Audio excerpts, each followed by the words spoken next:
Ah yes, SWABS, Captain Jeff the Pirate here, at your disservice.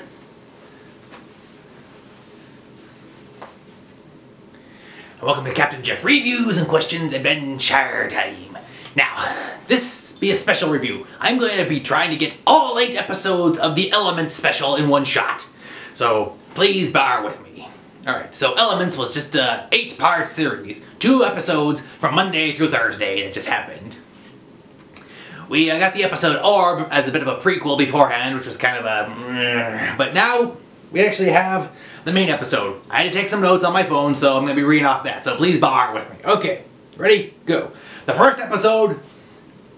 Oh, and one more thing before I get started. I will be using some video and photo elements. Now, I had to take a picture from the Adventure Time Encyclopedia. I own the book, but I don't own, like, you know, the images. I didn't make everything and whatnot. I took a few shots from the TV show also. I do not own the show. I am not responsible for the show. I just took some shots to use for the video. And I took a picture from the Adventure Time wiki online. Don't own the wiki, but I just had to use an element for that. Yeah, because I don't want to avoid any copyright problems. I'm just trying to let you know that in advance. Okay, here we go. The first episode would be Skyhooks. Jake, Finn, and BMO return to the Candy Kingdom. And Finn notices at first, well, Jake and BMO, oh yeah, so they return back to the Rendezvous, and they're in the Candy Kingdom, but everything seems to be a little too much candy. Finn notices it at first, but Jake and BMO, well, I can't tell if Jake is willingly or woefully ignorant. Willfully or woefully ignorant. When they get to the treehouse, they meet Fun the human, Shelby the gummy worm, and Nectar. They've been turned into candy instead of Fern and Nectar, and Jake wonders if they went through some kind of portal to an alternate dimension, which would be kind of be a good guess, but BMO says he would notice. But, and Finn, he says, I wonder if this is one of PEB's experiments gone wrong. Now, if Cartoon Network didn't promote this Elements special, I'd say that would be a really fair guess given the history of Princess Bubblegum, the Candy Kingdom, and her experiments. Let's see. Now everyone seems to be like in a really good mood because sugar, candy equals happy, and sweet, yeah. And then this I found weird. I found it was weird how BMO says he will start treating Nectar as an equal now that he's been turned into the Nectar. I think it's a little weird. I think BMO is normally a good robot kid person thing, so it's a little weird seeing as how he's treating Nectar not too good. Yeah. And the funny thing is, even Lemongrab's been altered. It's kind of weird, like I said, weird how BMO has bias. Now, the only person who hasn't been affected is Sweet Pea. Now, I have 3 questions about that. His parents come along and they try to cover him in caramel to turn him back to normal. And that's when Jake realizes something is creepy. I'm trying to figure out if he not turned because A, he wasn't covered in the caramel, B, he didn't go to the tower, which is where he says people go and get changed to something else, or C, because he is, you know, part lich. Let's see. So then they go to the tower and then they encounter Marshmalline, the campfire queen. And I gotta admit, I really, I think it's clever, and I like the marshmallow design for Marshmalline. It's pretty awesome. Let's see. Now PB, despite being changed into this candy elemental tower thing, still has some of her micromanagement and control freak tendencies. And even disregarding how she disregards how people feel, act, or think, so not that much of a change for her. She's just now really happy and sweet. Urgh. And now we see, so let's see, and then she tries to turn them into candy, but they are saved by the Ice King and the Skyhooks. They go up to the Cloud Kingdom, which apparently has been abandoned. What's going on here? Why is the Ice King there? And we look down and we see an overhead shot of the land of Ooh. Now, it seems to be four colors. It seems to be divided in 4 ways. So what that happened here? I give this episode a 1.5 up. A pretty good intro for the start of the series. Alright, next episode, Bespoken For. Now, at the end of Skyhooks and start of Bespoken For, we saw what the land of Ooh now looks like. And I was like, okay, let's see how this looks. So here's probably some shots I took from the TV of what Ooh currently looks like. So then I went to consult the encyclopedia to see how much is different, and holy smokes. Here's now for the shot from the book. I am pleasantly surprised and very happy that they actually have the land of Ooh look the same in the encyclopedia. This was published first, so maybe they decided, oh, if we make a show and we have to show Ooh from overhead, we better make the rest of the kingdom look like it does in the book. And it really does match, especially the placement of the ice, fire, and candy kingdoms. So I guess seeing the slime kingdom is somewhere in that one region that we don't see. So I like that. Alright, now for Bespoken For, the Ice King tells the story of how we're going to hear everything. It's about how he got a suit and went on a date. Alright, we learned a bit of what happened. Here's what. I like this episode because we learned a bit of what happened and the fans get to see what we've wanted to see for a long while now. Now, we see Patience St. Pim is still the Ice King's roommate, which we saw a few episodes back, and I have to wonder if he ever tried to date her, you know, in his creepy Ice King way or whatever. She says she's going out to get a battery for her elemental purification spell, which we don't know more about because the Ice King is telling us that Betty has returned! Woo! She's upset how she can't seem to fix Simon, so she wants to try the direct approach. But Simon still can't remember her. Now, I think she has a better grasp of her sanity than Simon has or the Magic Man had. She seems to be doing a little bit better than both of them. And we get a side story involving the life-giving Magus helping Ice King find a suit for his date. The date takes place at some kind of seafood place from their past. Betty made it, and so I'm guessing it's supposed to be like the Adventure Time universe of Red Lobster or something. And there's a guy that knows Simon, and Marcy, Betty addresses him, and we learn that's where they met. Simon was part of the Book of the Month Club, and Betty was giving books for the bookless. So I think that's sweet. That was nice.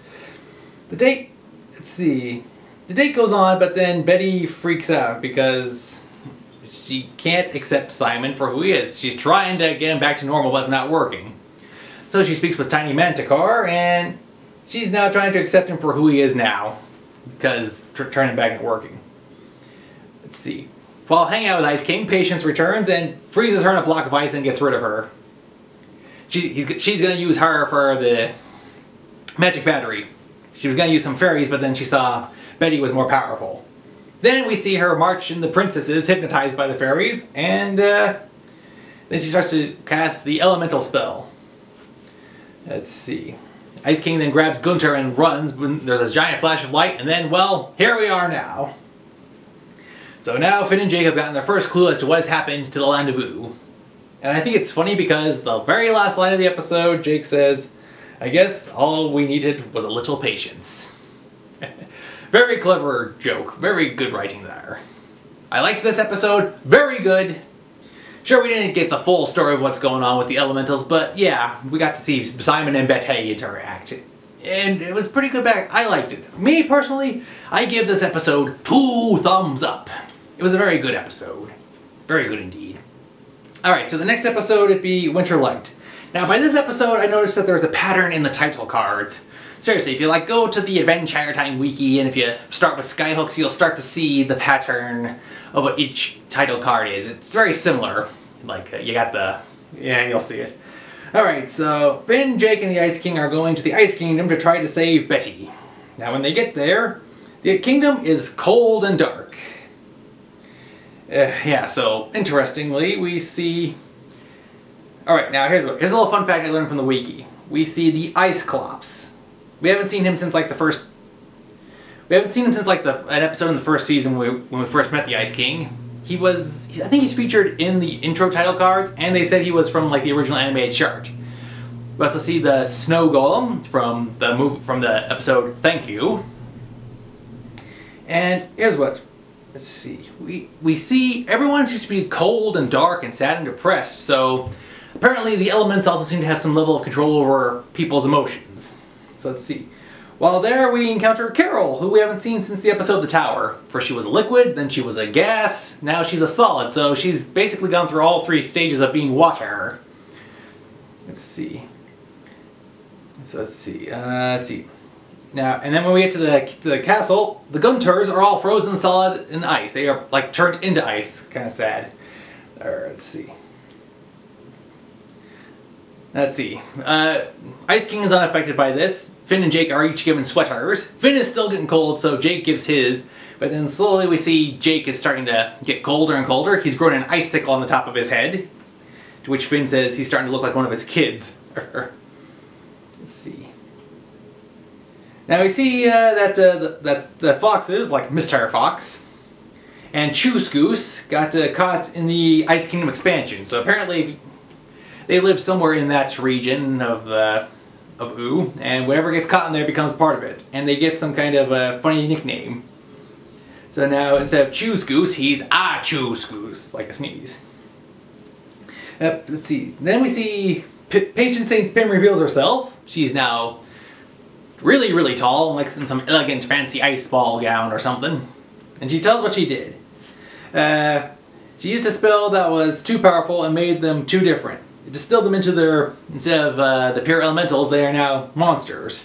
Yet somehow it didn't affect her. Go figure out her. Jake is slipping into depression and becoming ice. And Pym seems to be more, well, she seems more evened out and sad than how we've seen her in the past few episodes.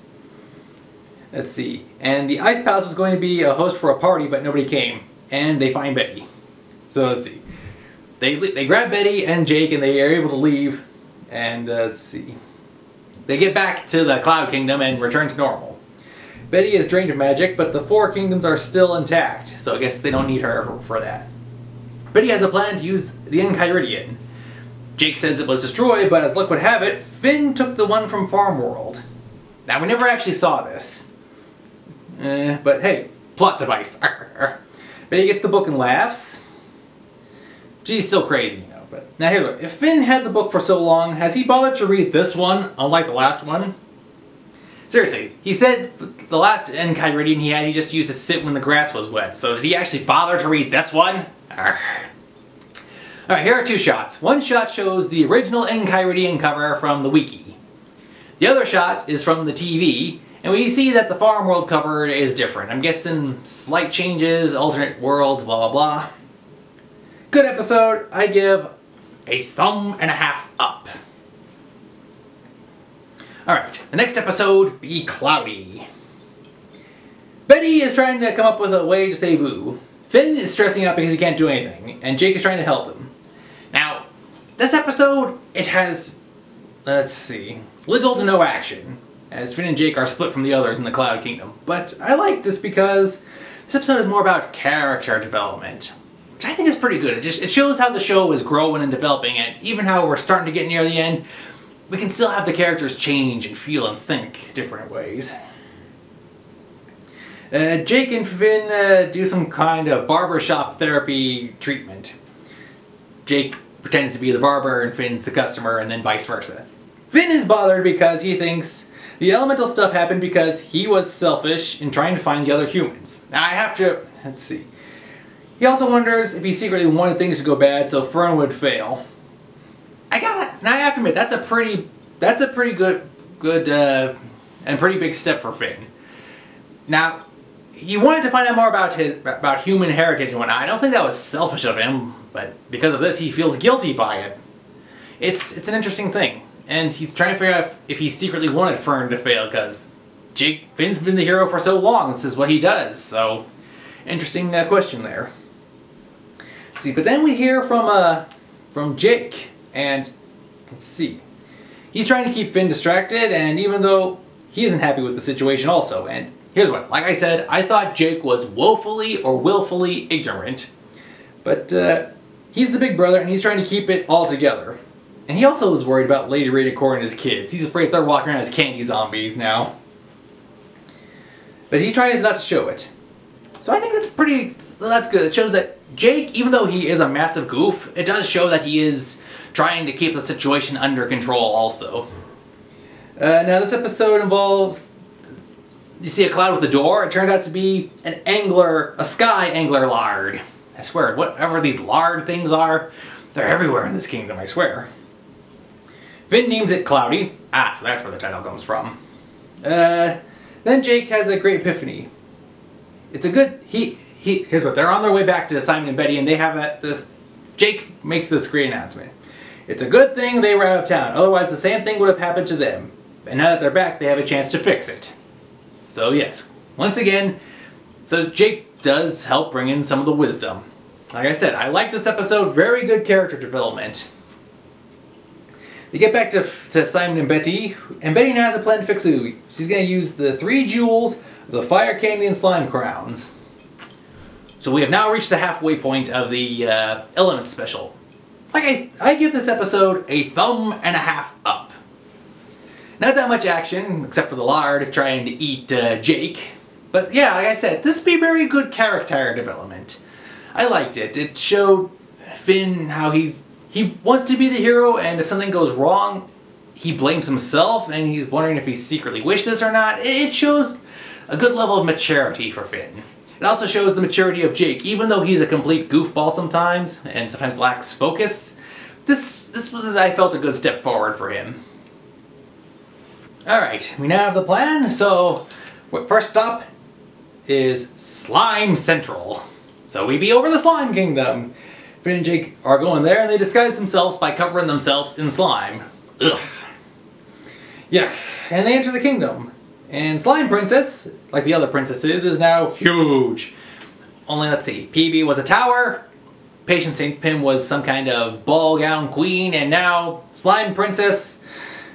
Okay, she's like this giant slime, rave, disco equivalent of Jabba the Hutt. Urgh. Seriously, her palace is now a giant roller disco. And from the looks of it, looks like the Wildberry Kingdom, the Breakfast Kingdom, and the Hot Dog Kingdom got caught in the elemental territories because they are now there covered in slime as part of the snack pack. There. Let's see. Everyone there seems to be in good party spirits. It's almost like the Candy Room, only some people are jerks. And it's all slime. Seriously, they have the bear from the party bears that were inside that creature's stomach. And, let's see. And only he seems to be acting like the jerk character, so yeah, it's interesting. So slime is somewhat the neutral thing, but still mind controlling. And let's see. So aside from mind controlling, everyone's in good spirits, and the guys meet LSP, who is now LSP, Lumpy Slime Princess. And they tried to win a skating contest. Skate to assimilate. Not so much for normal. Basically, the winner gets absorbed and become one with Slime Princess, while losers are... I'll cover that in a moment. Yeah, so basically they want to be absorbed and become one with her and dissolve. Yeah, the plan is Finn and Jake want to get into Slime Princess to grab the jewel and then get out. Let's see, so Jake, Finn, and LSP all team up because LSP's team ditched her. So let's see, they start the music, but... oh boy, okay, here's everything that goes wrong. Jake skates around playing his violin. That doesn't work. Finn, he has no partner to coordinate with, and LSP, she's, well, LSP. They lose, and Jake... So the losers, they get to assimilate also, but it's shameful assimilation. It's through the back door, so to put it. Whew. Yeah, definitely avoid the Slime Kingdom. So they get in there and they try to get the jewel because they figure if they're so self-absorbed, they can't be absorbed. But unfortunately, Jake becomes one with the slime. Now then, Finn and LSP, they're able to get the jewel and escape. And let's see. And LSP, after they get kicked out, LSP wipes the slime off her. She is normal LSP, but she saw the club and she wanted to get into it, so slime cover. Finn's depressed about losing Jake, but LSP, in her own unique, selfish way, reminds him how he and Jake always find a way to win at things like this. Which kind of cheers him up, so he will now save Jake. They get on the Skyhooks, and thus ends that episode. 1 down, 2 to go. I give this episode a thumb and a half up. I thought it was pretty good. Interesting to see the Slime Kingdom. So now we've been to 3 of the kingdoms, and so there's only 1 kingdom left we haven't touched, and this is going to be interesting. This episode be Happy Warrior. Starts with Finn being bummed out over Jake, and Betty is starting to creep out with how she's starting to kind of creep me out with how she's acting. As they head towards the Fire Kingdom, Betty casts a fire shield on Finn, almost in the same way that Flambeau did several episodes back with Jake and Cinnabon. So it's, well, I guess with Jake, yeah, and Finn, yeah. And she also puts one on Gunter, since the Ice King's magic has no effect over that realm. Let's see. And then here's the thing. When Finn and Gunter get on the ground, they see a candy bird land there and instantly burst into flame. So I guess anything that lands there gets burnt up. But then LSP shows up. And here's the interesting thing we have learned so far. It was hinted at a bit in the Slime Kingdom, but now we hear about this. LSP has been to all 4 zones without a scratch. She's unaffected by the elemental stuff. What's going on here? She says she has, yeah, so she's not catching on fire and she hasn't turned into slime, so yeah. We saw that, let's see, the first person they encounter, they fight a warrior, it's Wyatt. Well, Flame Wyatt. This is Tree Trunks' ex-husband, well, one of 3. The kingdom seems to be based on fire, and it seems to be based in rage.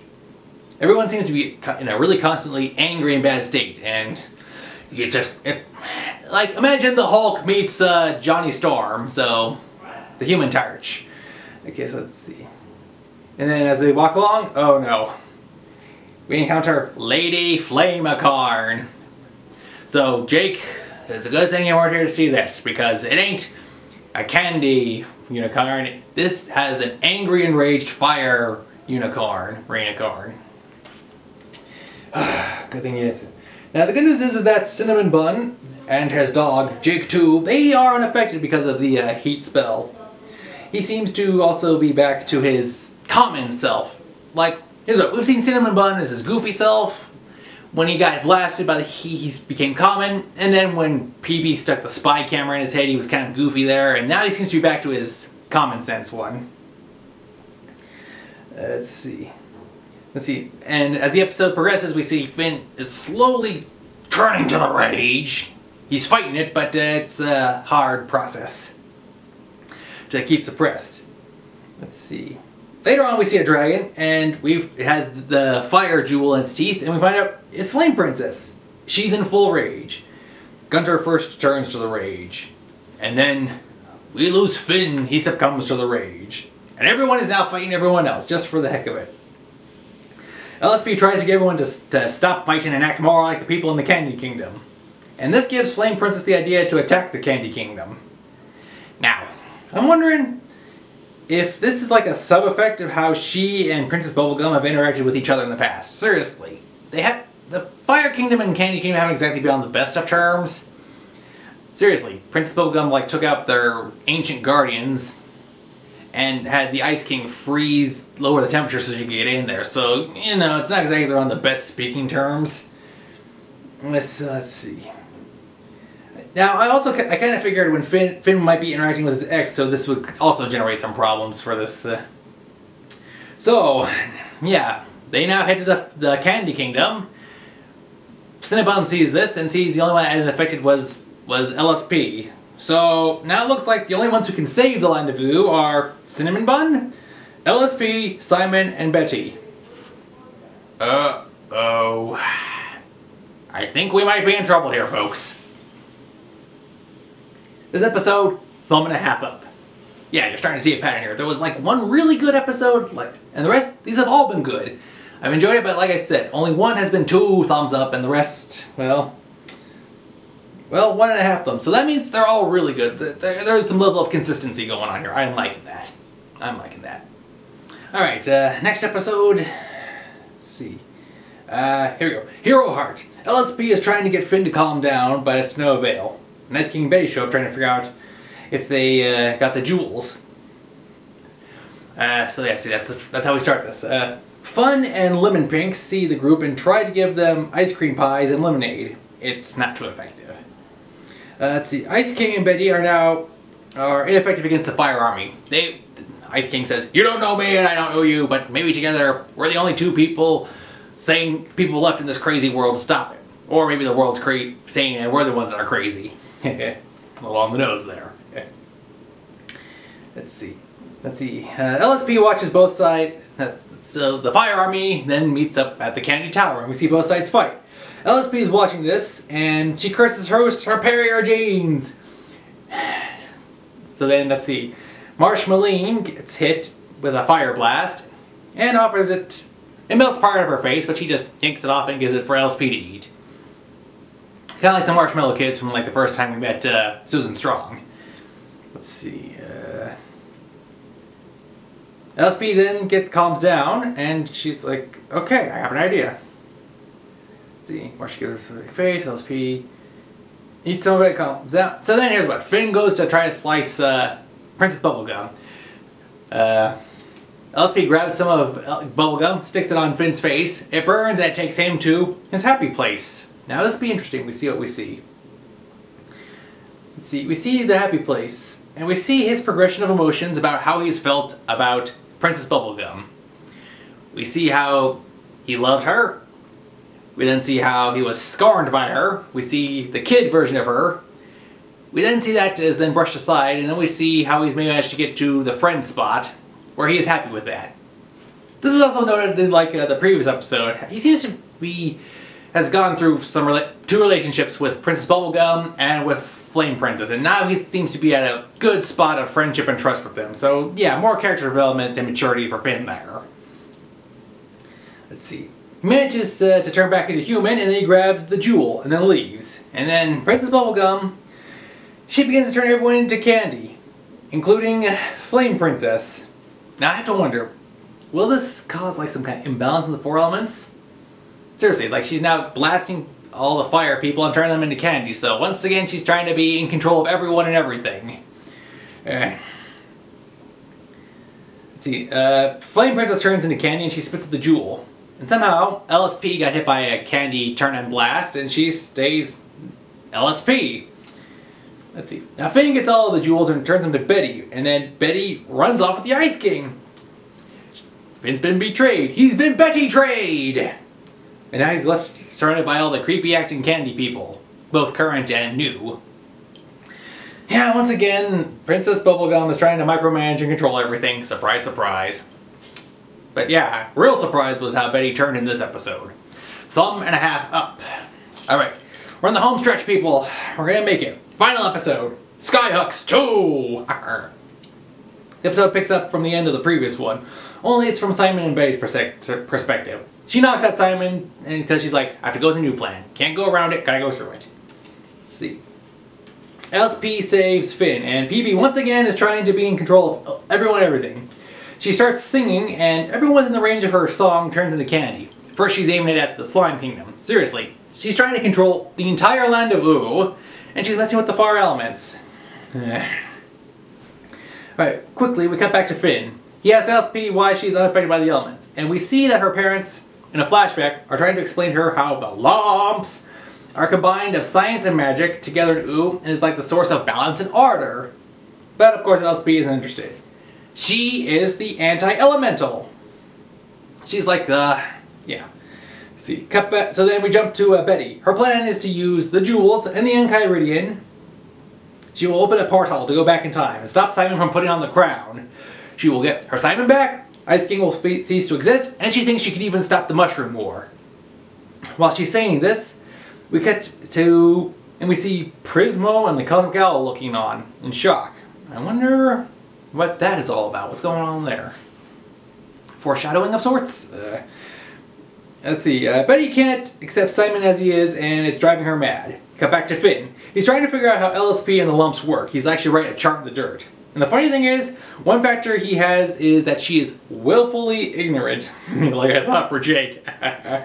Let's see. Gunter shows up, and then we cut back to Simon and Betty. We're jumping around all over the place for this last episode, people. Let's see. Simon interrupts the spell, and there's a huge flash, and then Betty's gone. Let's see, jump back to the PB. PB is now changing the Ice Kingdom, and Patience, realizing she really goofed up, she refreezes herself, but before she asks Mr. Fox to roll her someplace safe, or maybe to try again in another 1,000 years. Let's see. Ice King returns to Finn and brings the Enchiridion and the jewels, and LSP gets tired of being told what to do. And the crown lands on her head and the jewels start to float around her. And then we see her power turn Gunter back to normal. And then she sticks herself into the ground and like she kind of starts to suck up all the candy around her. She's actually invoking her anti-lump elemental powers. But the weirdest thing is, Finn and Ice King, they're right there, but they don't get touched, so what's going on there? Let's see. Now then, as it starts to go, the gel rolls over everyone, even people in the sky. It touches Marceline and gets her back to normal. Baby gets back to normal. Everyone's starting to turn back to normal. It even rolls over Sweet Pea, and his horn grows back. Is this a bad thing? Should we be worried about this? Let's see. As it starts, and then as the day goes on, all the people are starting to turn back to normal as they get absorbed. Even the Slime Kingdom. Slime Princess returns to normal size, and everyone who's absorbed by her is back there. So, let's see. So after a full day, the land of Ooh is back to normal. So basically, LSP, Lumpy Space Princess, who we've had to deal with for all these years and seasons, is the hero. LSP saved the day. I have no idea how that. I did not see this coming whatsoever. Oy. Even if this isn't the weirdest thing I've seen in my life, I don't know what is. Then Simon gets his crown back and one of the jewels falls off. Is this like a sign of sorts? According to the Adventure Time Wikipedia, this may be involved with one of the things we see in the future with the Greybles. Let's see. Then we see Betty is on Mars with the King. He's no longer the Magic Man, he's Normal Man, so yeah. Then we see Jake. Finn hears Jake and we see Jake. It looks like him, but only he's taller, he's blue, and has 5 eyes. Basically, he looks like the creature that first spawned him back in Margaret and their father. And then we saw him in the Nightmare in the Orb as a bit of a foreshadowing.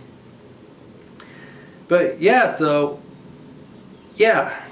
The mini-saga ends. Finn says they'll try to get him back to normal, and they hug. So it's Jake, and it has his mannerism and voice, and it almost looks like him, but it's not quite there. So, this episode, I give a 3.5 up. Very good episode. So, now, overall, what did I think of the entire Elements saga? I thought it was very good. Overall, I give it a 3.5 up. Really great story. Great character development, great problems, great solutions, great interaction, great use of characters. Let's see. Every episode was really good. Nothing felt phoned in there. And it was good series and events and showing how people acted in each zone. And who would have thought that LSP would end up being the hero? I mean, seriously. Now, here's some questions that I am left with. Will Betty ever get back to normal? And will Normal Man be a good influence on her, or will it be bad vice versa? And how will she get back from Mars? If, when, and how? Let's see. Now near the end we saw Prismo and the Cosmic Owl. Did they play some part in getting rid of Betty or any of the events near the end of that saga? LSP had the crown on her head and a gem falls out. Is this a sign of something has happened or will happen to it and or Simon? Like I said, the Greybles maybe, or hopefully it's not been altered. Who knows? Or maybe it'll land on some other unfortunate chump's head. Let's see. LSP had the crown on. Let's see. LSP affected Sweet Pea.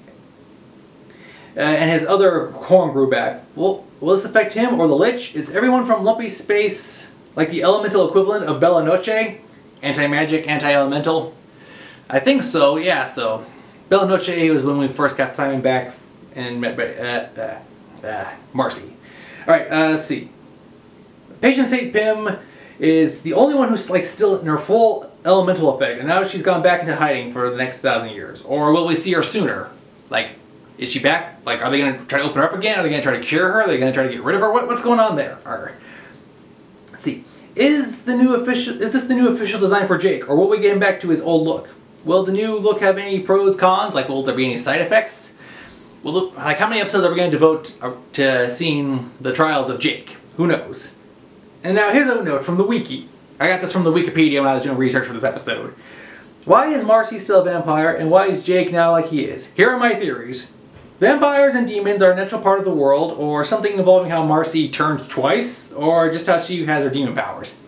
Seriously, like if LSP could have potentially turned her back to her normal, should have turned her like, I don't know, either pure human or pure demon, or I don't know, it should have turned it back to normal. Same for why it didn't. The question in the Wikipedia also asked, why did Finn's arm not return, or why is Simon not normal? Yeah, so go figure with that. And let's see, and as for Jake, I'm guessing the creature was part of this world, and like I said in a previous review, I thought that the dogs and or rainicorns came from another dimension from the, Mushroom War. Well, that was a question I had.